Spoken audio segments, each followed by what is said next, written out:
Hello guys, कैसे हैं आप लोग और कैसे चल रही है आपके नेट जेआरएफ की तैयारी।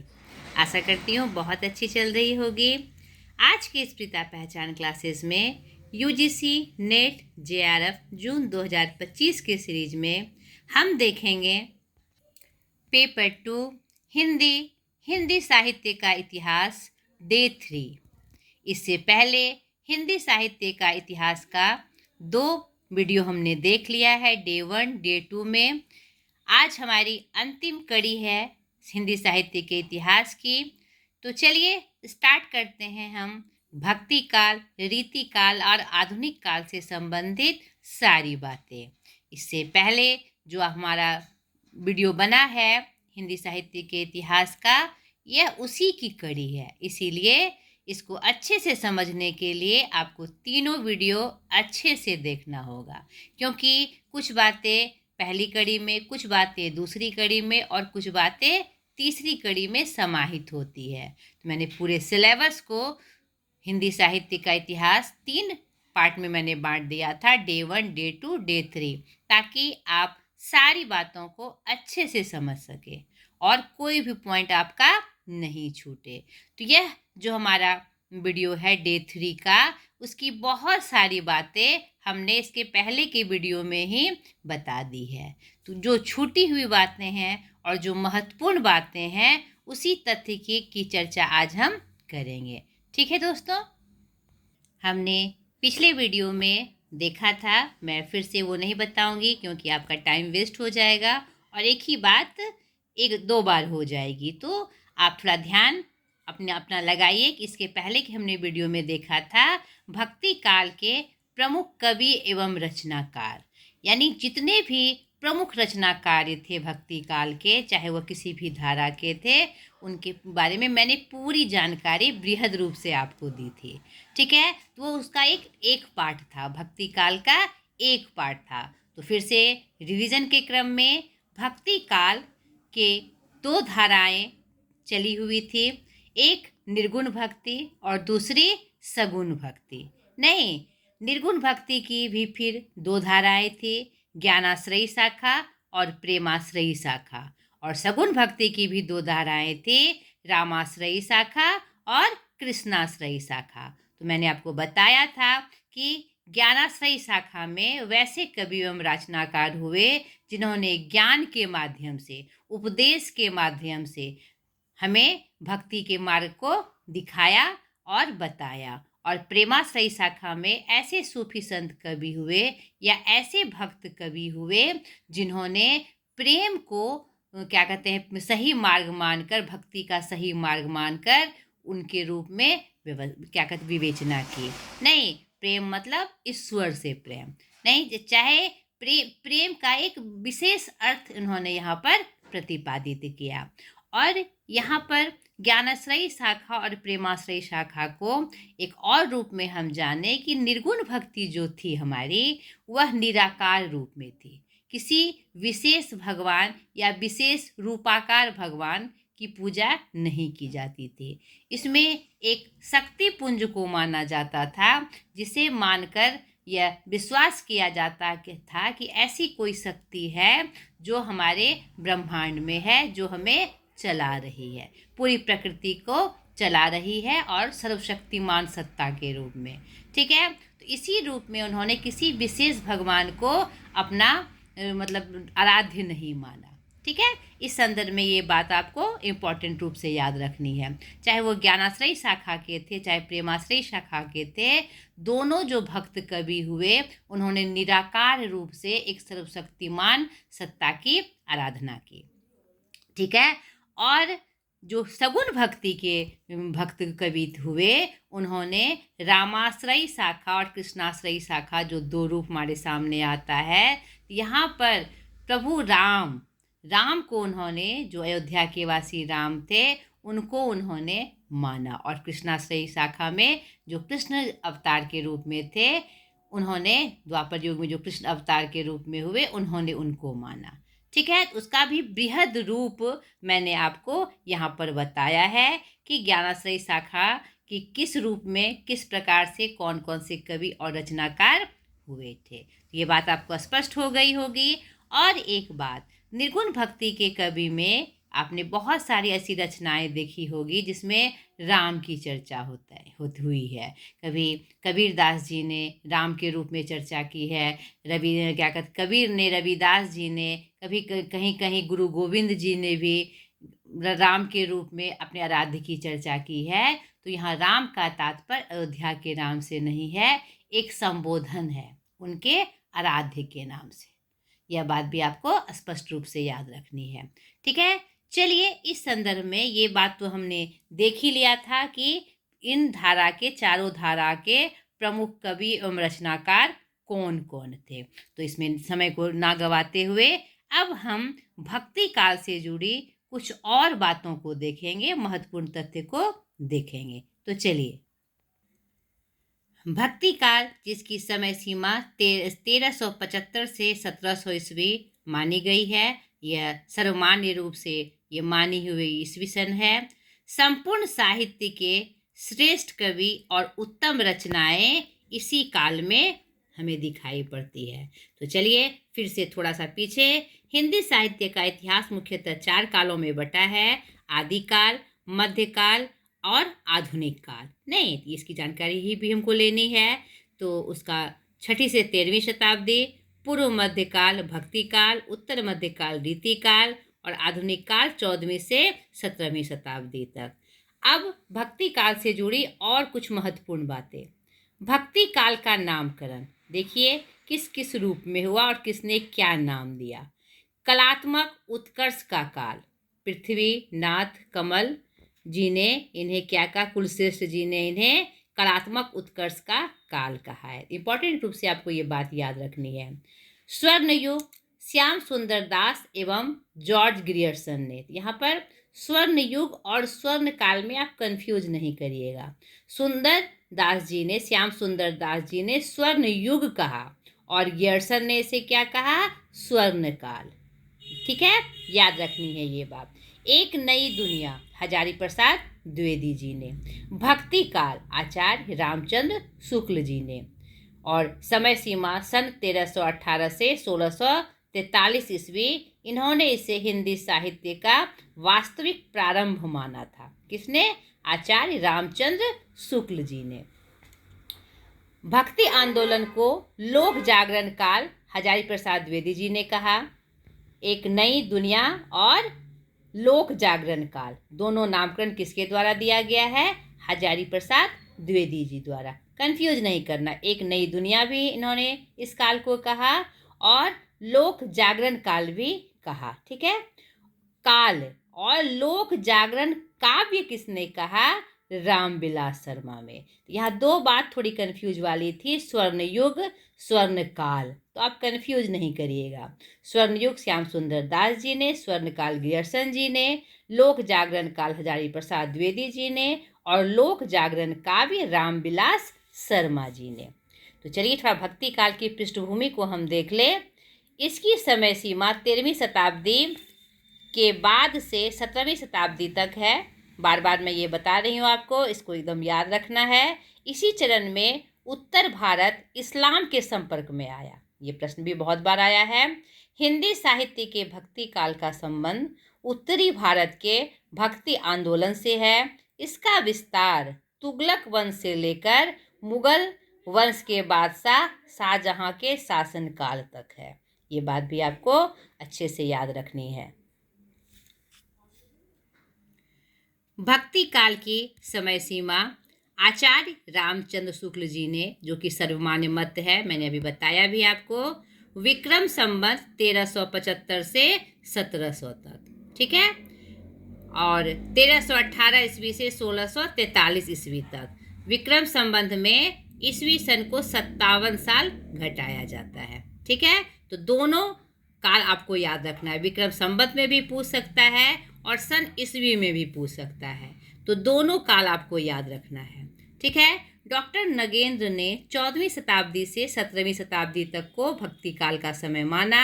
आचार्य हजारी प्रसाद द्विवेदी जी ने, उन्होंने हिंदी भक्ति का काव्य का आरंभ विक्रम संवत की 15वीं शताब्दी में माना है, लेकिन इसका विस्तार 17वीं तक ही स्वीकार करते हैं। यानी क्या कहते हैं, रामचंद्र शुक्ल और हजारी प्रसाद थी नागेंद्र के को उन्होंने जो 14 शताब्दी का मानते थे, इन्होंने 15वीं शताब्दी से माना। ठीक है, ये बात भी आपको याद रखनी है। ये प्रश्न भी आपको पूछ सकता है कि 15वीं शताब्दी से भक्ति काल का काल किसने माना है। तो आचार्य हजारी प्रसाद द्विवेदी जी ने, और विस्तार 1703 ने माना। ठीक है, अतः निष्कर्ष रूप में हम कह सकते हैं कि भक्ति काल, इसे पूर्व मध्य काल भी कहा जाता है, हिंदी का महत्वपूर्ण काल है, जिसकी समय सीमा सर्वमान्य रूप से आचार्य रामचंद्र शुक्ल के द्वारा प्रतिपादित संबंध 1375 से 1700 तक मानी जाती है। अब थोड़ी सी इसकी सामाजिक और धार्मिक पृष्ठभूमि को हम देख ले। जाति व्यवस्था और रूढ़िवाद। भक्ति आंदोलन के उदय के पीछे एक प्रमुख कारण समाज में जाति व्यवस्था और धार्मिक रूढ़िवाद का बदला प्रभाव था, जिसने इस आंदोलन को प्रमुख रूप से उभारा। वैदिक कर्मकांडों का विरोध। बौद्ध धर्म एवं जैन धर्मों के उदय के बाद वैदिक कर्मकांडों का लोगों ने विरोध किया और भक्ति काल की बहुत सारी धाराएं उगती चली गई। लोक भाषा में साहित्य। इस भक्ति काल की प्रमुख पृष्ठभूमि है कि लोक भाषाओं में, यानी लोगों को जो भाषा समझ में आती थी उस भाषा में रचनाएं की गई। उससे पहले संस्कृत भाषा और उत्कृष्ट भाषा में रचनाएं की जाती थी। अलवार और नयनार संतों के प्रभाव इस काल में दिखाई पड़ते हैं। दक्षिण भारत में आलवार और नयनार संतों ने भक्ति आंदोलन की नींव रखी, जिन्होंने ईश्वर के प्रति प्रेम और समर्पण पर बल दिया, और भक्ति आंदोलन का एक बहुत बड़ा रूप हमारे सामने भक्ति काल के रूप में प्रस्तुत हुआ। ठीक है, इसकी राजनीतिक पृष्ठभूमि को हम देख ले। साम्राज्यों का पतन। भक्ति काल का उदय का प्रमुख कारण साम्राज्यों का पतन था।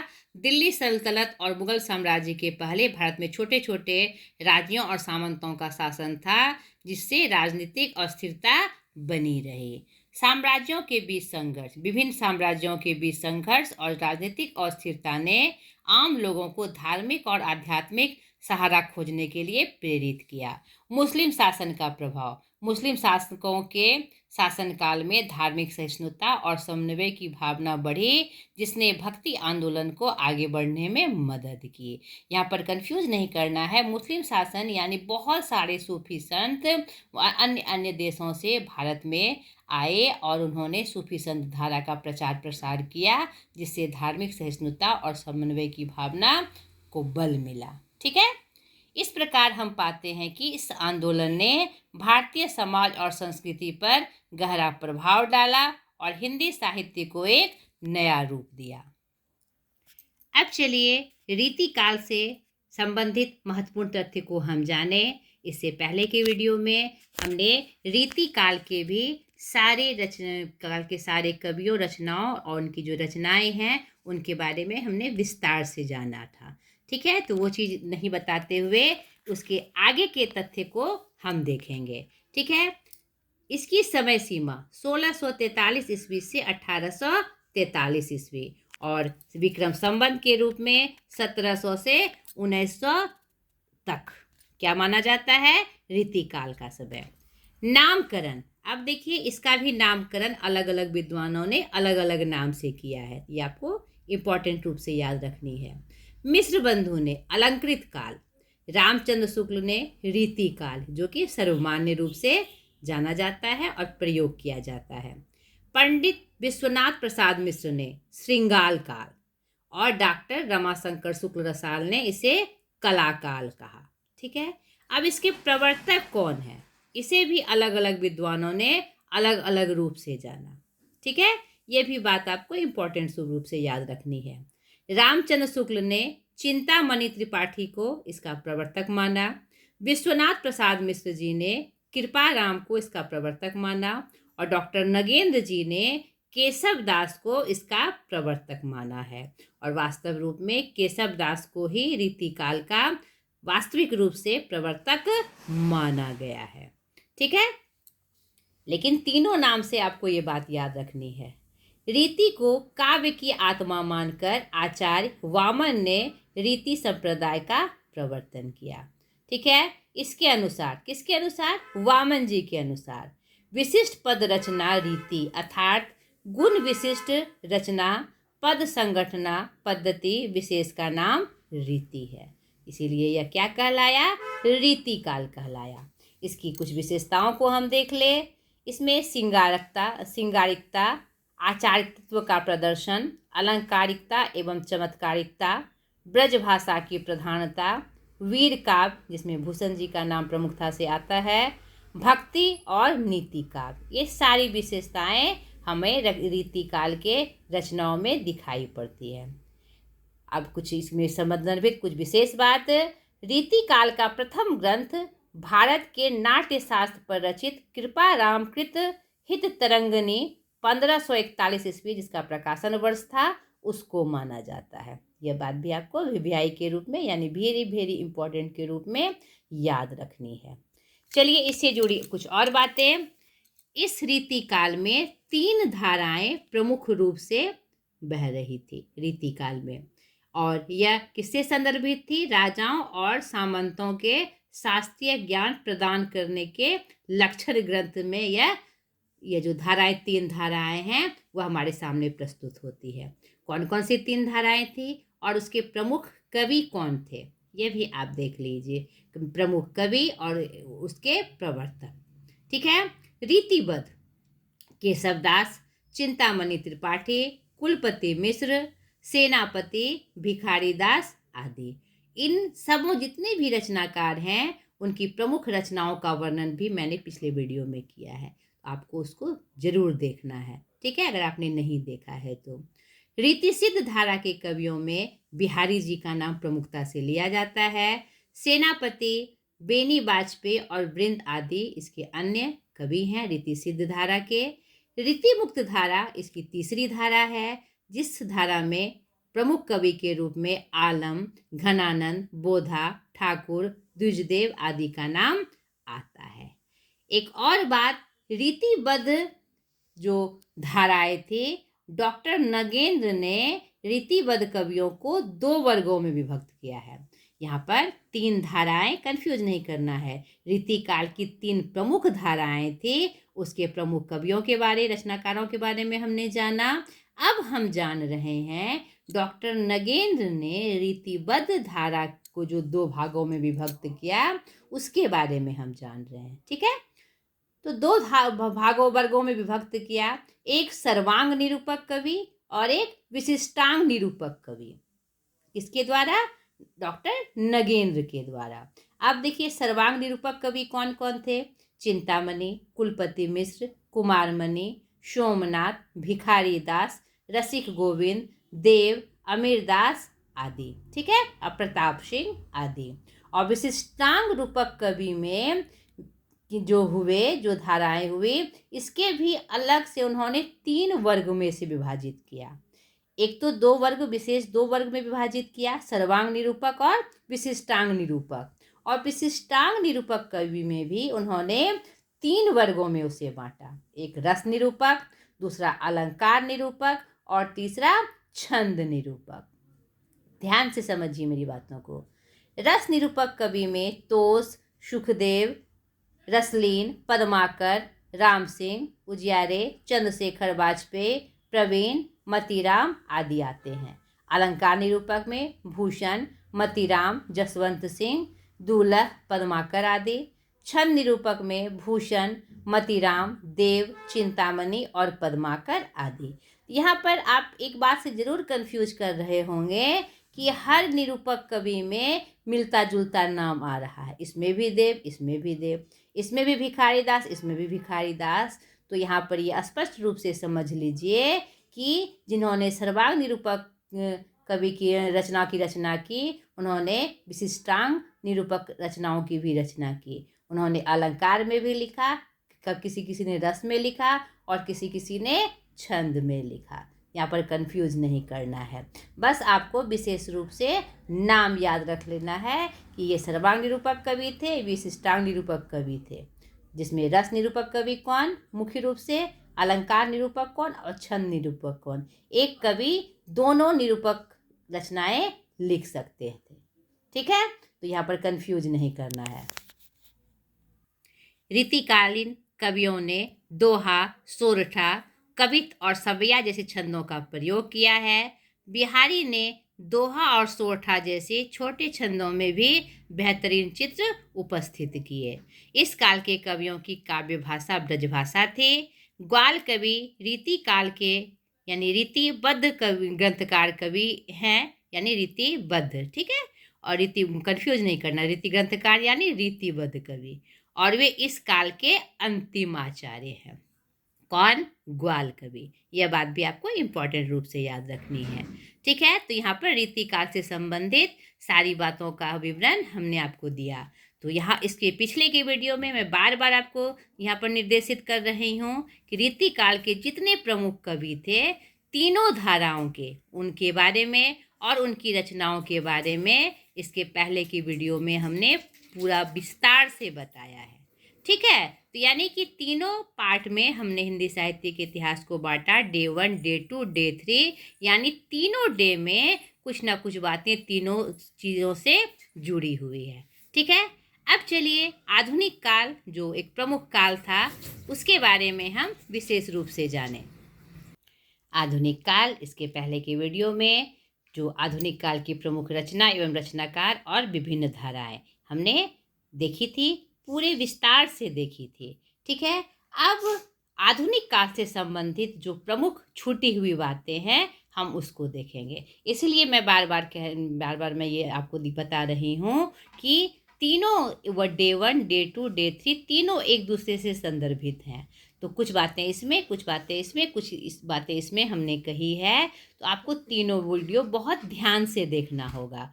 तो इसके पहले हमने ये सारी चीज़ें देखी है। अब चलिए इससे आगे पूरी तरह से हमने पूरे अलग अलग काल और अलग अलग जो रचनाकार हुए उनकी जानकारी हमने देखी थी। अब चलिए आधुनिक काल से संबंधित और जो कुछ विशेष बातें हैं हम उसको देखें। चलिए देखिए आगे की बातें। आचार्य रामचंद्र शुक्ल ने आधुनिक काल का आरंभ संवत 1900 से माना है और ईस्वी में 1843 ईस्वी से। तो अभी मैंने आपको पहले भी बताया है कि 57 वर्ष इसमें घटाते हैं तो हमारा क्या आता है? सन ईस्वी आता है। अब देखिए आधुनिक काल का अंतर विभाजन डॉक्टर नगेंद्र के अनुसार। ध्यान से समझिए इस बातों को कि अलग अलग विद्वानों ने आधुनिक काल को किस किस रूप में बांटा। जो बातें छूटी हुई है वही मैं आपको बता रही हूँ। पुनर्जागरण काल, भारतेंदु काल 1857 से 1900 ईस्वी। जागरण सुधार काल, द्विवेदी काल 1900 से 1918 ईस्वी। छायावाद काल 1918 से 1938 ईस्वी। छायावादोत्तर काल, प्रगति प्रयोग काल 1938 से 1956 और नवलेखन काल 1953 और नवलेखन काल 1953 से अब तक, ठीक है। ये किसका अंतर्विभाजन था? डॉक्टर नगेंद्र जी का। अब सर्वमान्य वर्गीकरण जो हम आधुनिक काल के रूप में पढ़ते हैं वह देख लीजिए। पुनर्जागरण की कविता, भारतेंदु युगीन कविता 1857 से 1900 ईस्वी। यहाँ पर ये मैं अलग अलग से इसलिए लेकर आई हूँ कि कहीं कहीं ईस्वी सन में कुछ चेंजिंग जो आपको दिखाई पड़ती है तो आप कंफ्यूज कर जाते हैं। ये अलग अलग विद्वानों ने थोड़ा थोड़ा अंतर से अलग अलग ईस्वी सन में विभाजित किया है, ठीक है। जागृति, नवोन्वेष और परिष्कार की कविता, द्विवेदी युगीन कविता 1900 से 1918। छायावादी कविता 1918 से 1938 ईस्वी, कहीं कहीं 1936 का भी वर्णन आता है, ठीक है। प्रगतिशील कविता या प्रगतिवाद कविता 1936 से 1943। प्रयोगवाद 1943 से 1953। नई कविता 1953 से 1960 और साठोत्तर कविता 1960 के बाद। ये आपको सर्वमान्य रूप से आधुनिक काल का विभाजन आपको याद रखना है। आप कंफ्यूज नहीं करिएगा, साठोत्तरी क्या होता है, नई कविता क्या होता है, प्रयोगवाद क्या होता है, प्रगतिशील क्या होता है, छायावादी क्या होता है। इसके बारे में और आगे हम थोड़ा और विस्तार से और स्पष्ट रूप से जानेंगे, ठीक है। अब भारतेंदु युग सीमा निर्धारण 1857 से 1900। आचार्य रामचंद्र शुक्ल संवत 1925 से 1950, 1818 से 1893 ईस्वी। मिस्र बंधु संवत 1926, 1945 और सन ईस्वी में 1869 से 1888 ईस्वी। ठीक है। डॉक्टर राम कुमार वर्मा संवत 1927 से 1957 और सन ईस्वी में 1870 से 1900 ईस्वी। रामविलास शर्मा संवत 1925 से 1957 और ईस्वी सन में 1868 से 1900 ईस्वी। थोड़ा थोड़ा का अंतर है, लेकिन आपको विभिन्न जो हुए हमारे इतिहासकार उसके रूप में आपको याद रखना होगा। ठीक है, ये बहुत इम्पोर्टेंट है। आगे देखिए, सर्वमान्य मत के अनुसार भारतेंदु युग का प्रारंभ संवत 1925 अर्थात 1868 ईस्वी से माना जाता है। संवत में 1925 और सन ईस्वी में 1868 ईस्वी। इसकी जो प्रवृत्तियां थी, क्षेत्रीयता से ऊपर उठकर राष्ट्रीय भावनाओं की अभिव्यक्ति, भारत का गौरव गान और अंग्रेजों के जो शोषण की कथा और नीतियों का उल्लेख, जैसे हमारो उत्तम भारत देश राधाचरण गोस्वामी जी ने कहा, धन्य भूमि भारत सब रत्नानी की उपजीवी प्रेम घन जी ने, विजयनी विजय वैजयंती भारतेंदु हरिश्चंद्र जी ने। यानी भारत का जो गौरवगान के रूप में इस युग का वर्णन हुआ, किसने क्या कहा, किस रूप में कहा, उसका वर्णन मैं आपको बता रही हूँ, जो बहुत इम्पोर्टेंट है। आनंद अरुणोदय प्रेम घन जी ने, महापर्व नया संवत प्रताप नारायण मिश्र जी ने, भारत 12 मासा राधा कृष्ण दास जी ने। यह सब इनकी रचनाएं भी है और भारत के गौरवगान के रूप में कही गई उक्ति भी है। अब आधुनिक काल से जुड़ी एक और विशेष बातें अब यहाँ ध्यान से देखिए। हिंदी साहित्य का इतिहास आधुनिक काल एक परिचय पद्य साहित्य के रूप में, यानी काव्य साहित्य जो हमारा हुआ 1857 से 1990 ईस्वी तक। ठीक है, यानी कि अब तक। भारतेंदु हरिश्चंद्र युग की कविता 1868 1902 ईस्वी। पंडित महावीर प्रसाद द्विवेदी 1903 से 1916, ये पद्य साहित्य है। ठीक है, कंफ्यूज नहीं करना है। छायावादी युग की कविता 1917 से 1936। उत्तर छायावाद युग की कविता 1936 से 1943। प्रगतिवादी कविता 1944 से 1990 और प्रयोगवाद या नई कविता 1990 से अब तक। ठीक है, ये गद्य साहित्य का विभाजन था ईस्वी के रूप में। अब गद्य साहित्य का पूर्व भारतेंदु युग, जिसे प्राचीन युग कहा गया, 19वीं शताब्दी से 1868 ईस्वी। ध्यान से देखिए एकदम। भारतेंदु युग, जिसे नवजागरण काल कहा गया, 1850 से 1900 ईस्वी। यह गद्य साहित्य की चर्चा है। यहाँ पर मैं साहित्य का की बंटवारा नहीं, विभाजन नहीं बता रही हूँ कि कब से कब तक जाना गया। यहाँ गद्य साहित्य कब किस सन ईस्वी से प्रारंभ हुआ और पद्य साहित्य किस सन ईस्वी से प्रारंभ हुआ, यह मैं आपको बता रही हूँ, और किस काल में किस ईस्वी से हुआ। ठीक है। द्विवेदी युग, जिसे जागरण सुधार काल भी कहा जाता है, 1900 ईस्वी से 1938 ईस्वी। शुक्ल युग, छायावादी युग, जिसे शुक्ल युग कहा गया, छायावादी युग कहा गया, प्रेमचंद युग भी कहा गया, 1922 से 1938 ईस्वी। शुक्लोत्तर युग, छायावादोत्तर युग या प्रेमचंदोत्तर युग, थोड़ा थोड़ा ईस्वी सन का अंतर है, आगे हम देखेंगे विस्तार से। 1938 ईस्वी से 1947 ईस्वी और स्वतंत्रोत्तर युग 1947 ईस्वी से अब तक। इसमें गद्य साहित्य का इतिहास वर्णित है। ठीक है, आगे देखिए आधुनिक काल से जुड़ी कुछ और महत्वपूर्ण बातें और महत्वपूर्ण कड़ी। आधुनिक काल के युगों के प्रमुख लेखक एवं रचनाकार, पिछले वीडियो में हमने विस्तार से इसको बताया है। यहाँ कुछ कुछ रचनाकारों की चर्चा मैं फिर से कर रही हूँ, जो बहुत इम्पोर्टेंट है। भारतेंदु युग, जिनका जन्म 1850 में हुआ और 1885 में इनका निधन हुआ। इन्हें हिंदी साहित्य के आधुनिक युग का प्रतिनिधि माना जाता है। इन्होंने कवि वचन सुधा, हरिश्चंद्र मैगजीन और हरिश्चंद्र पत्रिका निकाली, साथ ही अनेक नाटकों की रचना की। प्रसिद्ध नाटक चंद्रावली, भारत दुर्दशा, अंधेर नगरी, ये नाटक रंगमंच पर भी बहुत लोकप्रिय हुए। इस बात में निबंध, नाटक, उपन्यास तथा कहानियों की इस काल में, बात मैंने पढ़ लिया, इस काल में निबंध, नाटक, उपन्यास तथा कहानियों की भी भरपूर रचना हुई। बालकृष्ण भट्ट, प्रताप नारायण मिश्र, राधाचंद्र गोस्वामी, उपाध्याय, बद्रीनाथ चौधरी, प्रेमघन, शिव प्रसाद सितारे हिंद, लाला श्रीनिवास दास, बाबू देवकी नंदन खत्री, किशोरी लाल गोस्वामी उल्लेखनीय हैं। इनमें से अधिकांश लेखक होने के साथ साथ पत्रकार भी थे। इससे पहले भी मैंने कि भारतेंदु युग से जुड़े सारे रचनाकारों के बारे में बताया है, उनकी रचनाएं बताई है। यहाँ पर अलग रूप से मैंने इसकी बात आपको बताई। ठीक है। अब द्विवेदी युग, जागरण सुधार काल भी जिसे कहा गया, 1900 से 1918। पंडित महावीर प्रसाद द्विवेदी के नाम पर ही इस युग का नाम द्विवेदी युग रखा गया। सन 1903 ईस्वी में द्विवेदी जी ने सरस्वती पत्रिका के संपादक बने और 17 साल तक इन्होंने इस पत्रिका का संपादन किया।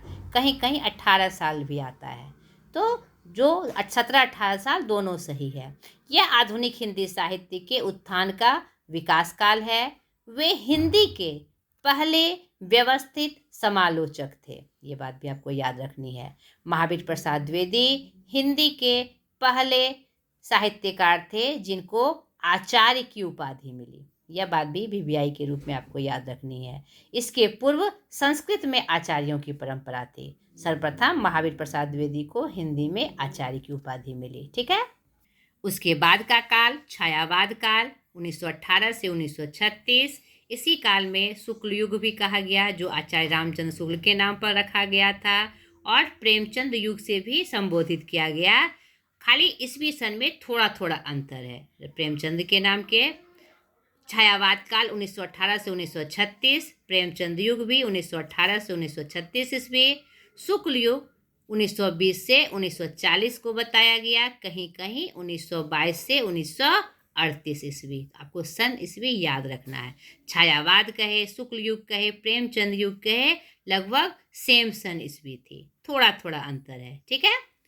अब नोट के रूप में, छायावाद के प्रथम प्रयोगकर्ता मुकुटधर पांडे थे। इन्होंने हिंदी में छायावाद लेख में सर्वप्रथम इसका प्रयोग किया था।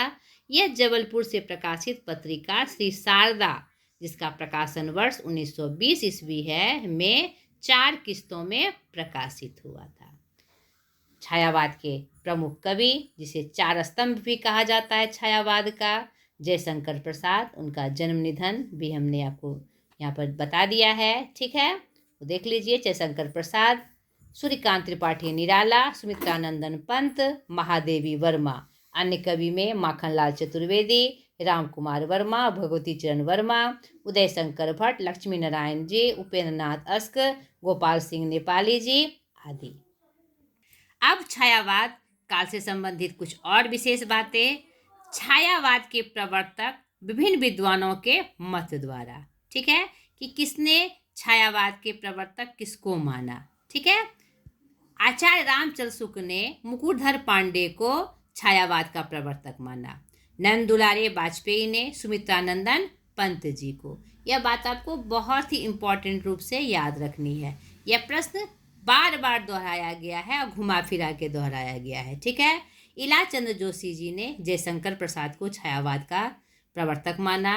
विजय मोहन शर्मा एवं प्रभाकर माचमे ने माखनलाल चतुर्वेदी जी को छायावाद का प्रवर्तक माना। ठीक है। आगे देखिए, छायावाद युग आधुनिक काल का एक महत्वपूर्ण युग है, जिसमें प्रकृति, नारी सौंदर्य, रहस्यवाद और प्रेम को विशेष रूप से चित्रित किया गया है। इसकी शैली, छायावादी कवियों ने अपनी कविता में सूक्ष्मता, कल्पना और भावुकता को प्रमुखता दी है। ठीक है। आचार्य रामचंद्र शुक्ल, जो शुक्ल युग कहा गया, इसके बारे में थोड़ी चर्चा हम देख ले। हिंदी साहित्य के प्रमुख आलोचक और साहित्यकार थे, जिनका साहित्य में महत्वपूर्ण योगदान है। उनके नाम से ही एक युग का नामकरण भी हुआ, जिसे शुक्ल युग या छायावादी युग कहा गया। आप कंफ्यूज नहीं करेंगे आप। इनका जन्म 4 अक्टूबर 1884 और मृत्यु 2 फरवरी 1941 ईस्वी को हुई। शुक्ल जी ने साहित्य में आदर्शवाद, राष्ट्रीयता और सामाजिक चेतना को महत्व दिया। प्रेमचंद का वह कालखंड जो हिंदी कहानी उपन्यास में प्रेमचंद के प्रभाव और योगदान के लिए जाना जाता है, इसे प्रेमचंद युग कहा गया। इन्होंने हिंदी साहित्य के इतिहास का जो काल था एक महत्वपूर्ण भूमिका निभाई, इसीलिए उनकी श्रद्धा में, उनके सम्मान में एक युग को प्रेमचंद युग कहा गया। प्रेमचंद ने हिंदी साहित्य में यथार्थवाद को स्थापित किया, जो उस समय एक क्रांतिकारी विकास माना जाता था। प्रेमचंद प्रगतिवादी विचारधारा से भी प्रभावित थे, जो उन्हें समाज में बदलाव लाने के लिए प्रेरित करती थी। प्रेमचंद के बाद कई अन्य लेखकों ने भी प्रेमचंद की परंपराओं को आगे बढ़ाया और समाज की समस्याओं को अपनी रचनाओं में स्थान दिया। ठीक है, उसके बाद का काल छायावदोत्तर काल, जिसे शुक्लोत्तर काल भी कहा जाता है, और प्रेमचंदोत्तर काल भी। अलग अलग इसकी सन ईस्वी हमने वो आपको बता दी, और क्यों जाना जाता है वो भी हमने आपको बता दिया। उस छायावोत्तर काल में प्रगतिवादी प्रयोग काल आता है, जिसका ईस्वी 1938 से 1953, और ख नंबर में नवलेखन काल, छायावोत्तर काल का दूसरा प्रमुख काल, जो 1953 से आगे का रचना का जिसका वर्णन हुआ, और लास्ट में साठोत्तरी कविता, जो 1960 के बाद की कविताएं और रचनाएं हमारे सामने प्रस्तुत हुई। तो ये आधुनिक काल की प्रमुख धाराएं थी, और उसका रूप स्वरूप का वर्णन भी हमने आपसे किया। आधुनिक काल में गद्य काल का विशेष रूप से विस्तार हुआ, नए रूप में आया, और कविताएं और जो भी हिंदी की विधा थी वो अपने आज के रूप में, यानी हिंदी के सही रूप में हमारे सामने प्रस्तुत हुई। उससे पहले अवधि ब्रजभाषा या अन्य हिंदी की जो उपभाषा थी, रूप था, पिछला रूप था, उसमें रचनाएं की जाती थी। लेकिन आधुनिक काल से हिंदी का वास्तविक रूप हमारे सामने प्रस्तुत हुआ, और धीरे धीरे इसने विकास के पथ पर अग्रसर किया। ठीक है, तो ये आधुनिक काल का पूरा विवरण हमने दिया। तो हिंदी साहित्य का इतिहास तीनों डे आपका समाप्त हुआ। एक और वीडियो से संदर्भित मैं लेके आऊँगी, क्योंकि वह बहुत इम्पोर्टेंट है। छोटा सा वीडियो MCQ के रूप में और कुछ महत्वपूर्ण तथ्य के रूप में मैं आपके लेकर आऊँगी। तो आज तक के लिए इतना ही। ढेर सारी शुभकामनाओं के साथ मैं विदा लेती हूँ। फिर से वही पुरानी बात, मेरी बातों को दूर दूर तक पहुँचाने के लिए आप मेरे चैनल को लाइक करें, सब्सक्राइब करें एंड शेयर करें। धन्यवाद।